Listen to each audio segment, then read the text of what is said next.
علیکم ورحمت الله تعالی وبرکاته. ګرانو معززینو دوستانو، امید دی چې تاسو به خیو او د صحت په جامه باندې به یو او د دنیا په هر ګوټ کې چې تاسو یو الله تعالی مو آباد لره، خوشحال لره، سلامت لره. ډیرو معززو دوستانو، یو ملګری د خوب د تعبیر په سلسله کې یو تپوس کوي او وایي چې په خوب کې د نکاح کولو به څه مقصد وي. یو انسان دی هغه په خوب کې نکاح تړي، یا د نکاح مجلس لګېدلی دی، یا د نکاح خطبه ویلی کېږي، یا د ایجاب او د قبول چې په نکاح دوران کې وایي چې قبوله کړې مې وا او قبوله کړې مې دا قسمه محفل وي، مجلس وي. آیا د دې څه تعبیر کېدی شي؟ ګرانو دوستانو، د دې تعبیرات چې دي د نارینه دپاره او د زنانه دپاره دواړو دپاره ښایسته دي.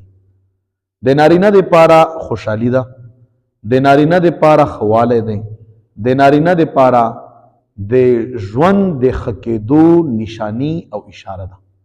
چې څوک هم داسې خوب وویني نو هغه دپاره په ژوند کې د ښه والي، د ښو ارادو، آینده د ژوند ښه کېدو، د ترقۍ او د کامیابۍ ضمانت دی. نو دا خوب یقیني چې ډیر زبردست خوب دی.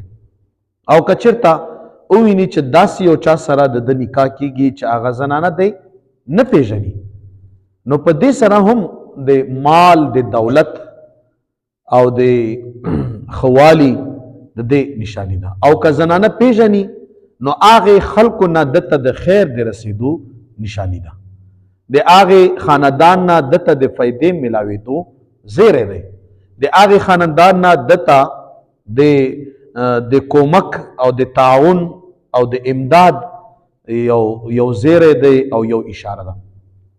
همدارنګې که زنانه خوب وویني چې نکاح مجلس کې ناسته ده او د هغې نکاح تړلی کېږي، د هغې دپاره هم د خوشحالۍ زیری دی، د ښه والي، د بیمارۍ نه د خلاصېدو، د تکالیفو د ختمېدو طرف ته اشاره ده.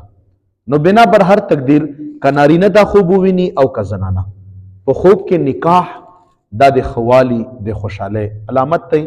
چام چې دا خوب لیدلی وي د ده دپاره خوشحالي ده، د ده دپاره زیری دی او د ده دپاره کامیابي ده. نو ملګرو، دا یو د خوب تعبیر و چې تاسو ته د دغې پیج په ذریعه باندې شیر شو. الله پاک مو خوشحال لره. جزاکم الله.